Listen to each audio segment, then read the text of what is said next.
Yo, what's up guys? This is a video, I would say a quick video, but I'm not sure how long this is going to be, depending on how I ramble on about anything. As you see there, if you've been recently watching, I had my one there leave for a while to the vets. He's back, he's been eating fine, no trouble whatsoever, not disturbing too much this video. Maybe next video I'll get him out when he's eaten and he's had enough time to digest.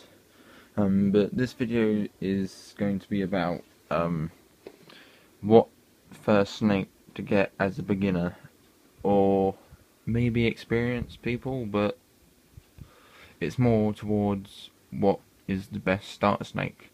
My opinion is the ball python, seeing as right here I have 4 of them. I would say that as I have 4 of them, but I can honestly say I've never had a king snake, a milk snake, or a corn snake.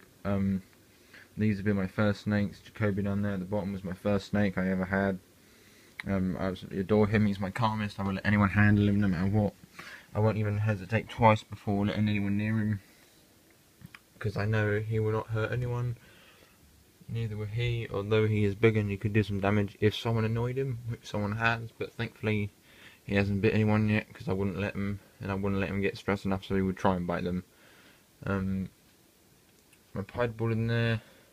I got my spider, het possible green ghost in there, my pastel in there, and my normal in there. They're all males. I was going to get female, but I chose male instead. So this video is going to explain why, in my opinion, the ball python is the better starter snake. And simply because they're cooler. As you see there, my buddy. Then you have to think twice before going in with him. Such a cool dude. He's cute as well.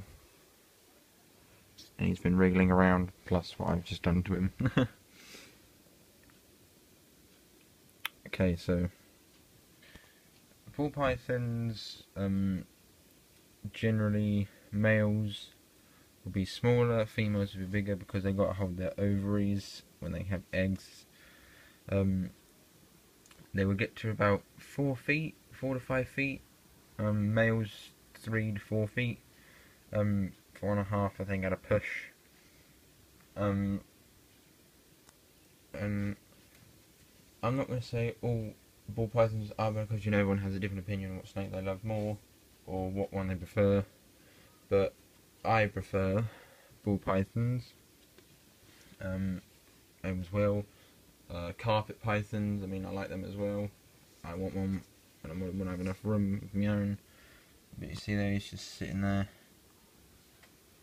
I'm not sure how long this lad is, but fully stretched, he's pretty long.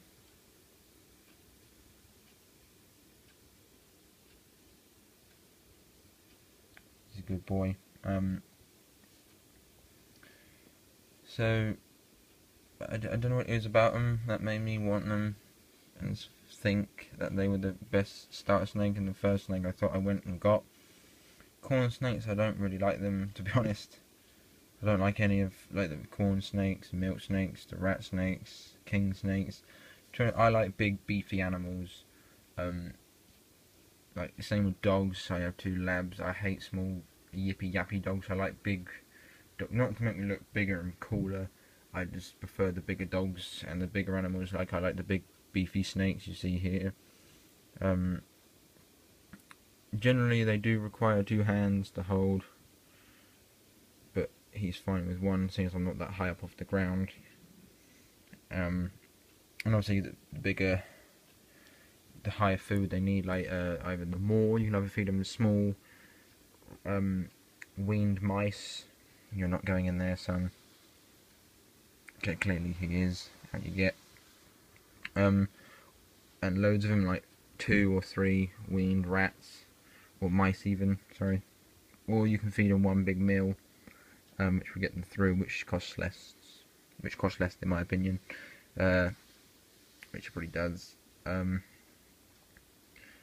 Ball pythons are particularly known to go off feed through winter. Simply because they slow down and there's less days and stuff, so they've got, you know, I won't go too much into that. They are known to be very fussy eaters as well. They can go off feed for whatever reason, sorry. I mean, if you like feed it live or even frozen, if the mouse touches it, which I've had before, and it has a funny turn, it will go, no, I'm not eating that, which mine did yesterday. He just went off completely because the mouse touched him and he just went spaz. They are generally the most easiest snake, in my opinion, to take care of, unless you know what you're doing with like the big boas and anacondas and stuff. They're more aggressive. These ones are tame as hell. They don't require much They don't require much space. They prefer dark, small, solitary places on their own, so that they're nice and calm, and so they can relax. See, he was going under my leg, which is dark. Humidity, they need around 80%. At the moment, it's about 40. I sprayed him this morning. I need to spray him again in a minute. I spray him twice every day, morning and night time. Night time to go round through the night into the morning, and morning all around the day. Temperature wise should be around 32 to 34 hot end, and plus during the day. See, he's quite calm there. Cold end around 28 all the way through the night and so onwards. Hot end, cool end with the heat mat. That's the hot side, obviously, because of the heat bulb, and the cool side, which I have the water on, and I hide in the middle, and I hide on the hot. I don't have the hide down the cool end because they would generally spend more time in there because they don't need much time to warm up. Shut that so it doesn't lose any heat or whatever that it's already going to lose. And they'll be down there and keep cold all the time. So I just generally try and keep them near the hot side to keep them warmer. They need humidity. It does help them shed, but if the humidity wasn't sprayed at all, and it was low all the time, it was hot all the time, it would cause scale loss, and they could get very sick from it, and you don't want that in your ball python. You want them nice and healthy. The spine as well, you see there, you don't want it showing too much, but at the same time, you don't want it to not show at all, because that means your ball python is fat, not the ideal way. If people go, oh, I can't see its spine, you go, no, because it's fed where it always eats. That's not necessarily a good thing. It's because you bulk feed them, and they store up all their fat in them, and then it's not good, because then they got all their fat, and then they just get overweight, and then you'll have trouble with your snake. You could maybe get diarrhea, not diarrhea, even constipation, from too much food inside, and it could really block up its system and screw your snake up.